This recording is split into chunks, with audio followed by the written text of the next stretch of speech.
So I told you I was gonna do a video on my grandma, and I haven't done it yet, and I was thinking yesterday, why don't you just go in and do it? And I think it's because I feel so a little bit inadequate to talk about her, because she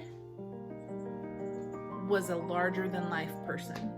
And so to try to condense her into a short video feels so small, and like you're not really gonna grasp the bigness of her in such a tiny little body. So years ago, I made this book for my grandma, and it says Della Cranbrink, My Life in Pictures.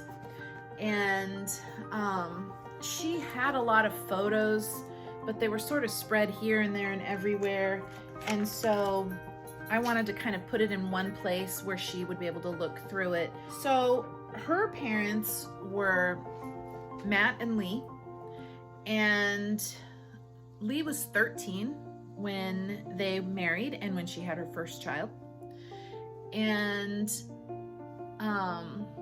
this was way back in the early 1900s. And they ended up having 12 children. And of those 12 children, my grandmother was the 9th, and she was the youngest girl. There were 3 girls, the rest were boys. And I know everybody probably thinks, oh, that's why you had this gigantic family. No, it's not. I always thought it was cool that she came from such a big family, but it wasn't like a thing.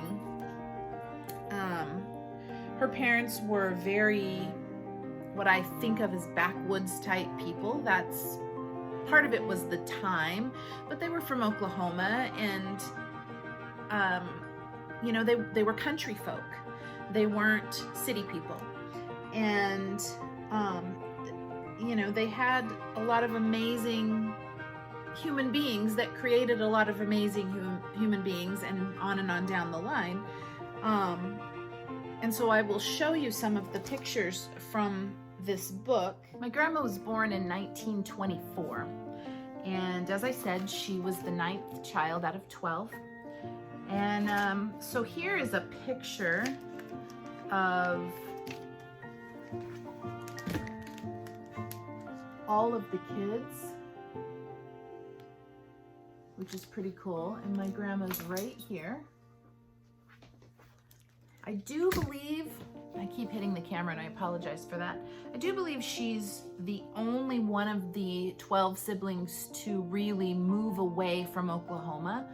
And that was when my grandparents moved to California. So my grandma was born in 1924, and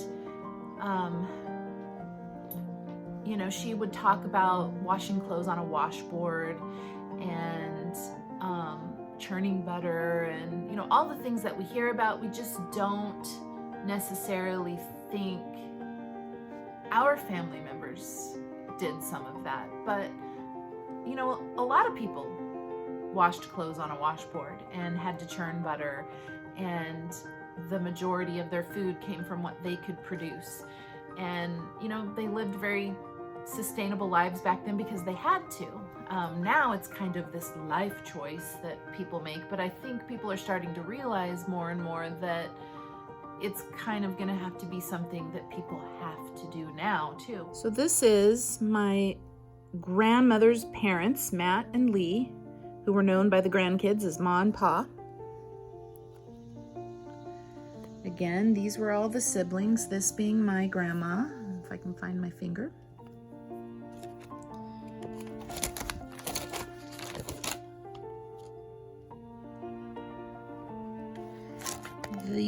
This was the 3 sisters and their mother. It was back in January of 1960. Wow. It was almost a decade before I was born. My grandparents were married.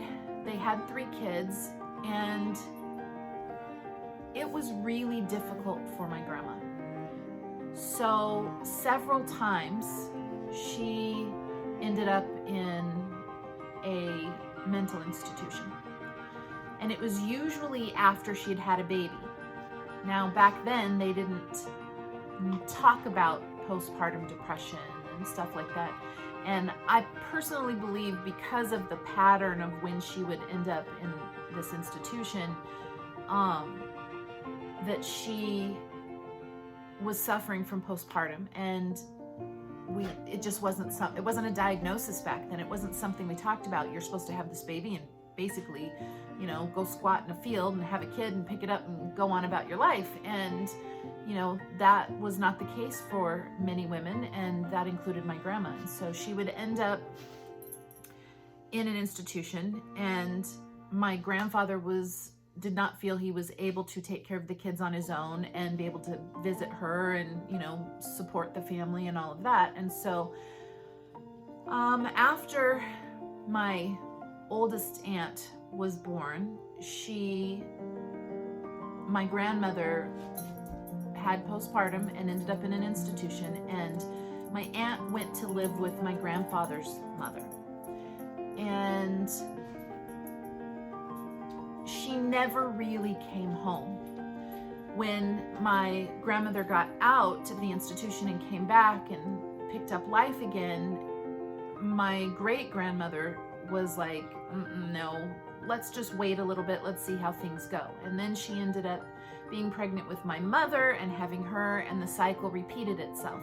And so, but then my mother and her brother ended up being sent to another family because my great-grandmother said she couldn't handle anymore. And so each time my mother and uncle would come home, but my aunt ended up being raised by my great-grandmother. So that's how they ended up sort of growing up in separate households. My mother said my grandmother was one of the hardest workers that she had ever seen. Now, that was my experience with her as well. She was the most amazing cook in the world. And I know a lot of people say that about their grandmothers, but mine really was. She was amazing. She could cook anything and just had all these little tricks and tips and things. She had worked in a restaurant for years and years to help financially support the family, and so she picked up a lot of that along the way. This was the brothers. -1, it looks like, because there's only, let's see, 8, 9, 10, 11. Yep, there'd be 9 brothers. There's the man she fell in love with. That's my grandpa. And here were the 2 of them together. That's how I remember my grandma so many times, was in what we call a house dress. She had a wrap around her hair. Once a week, she'd get her hair pinned, curled, or put up in a beehive. That was the way Grandma was.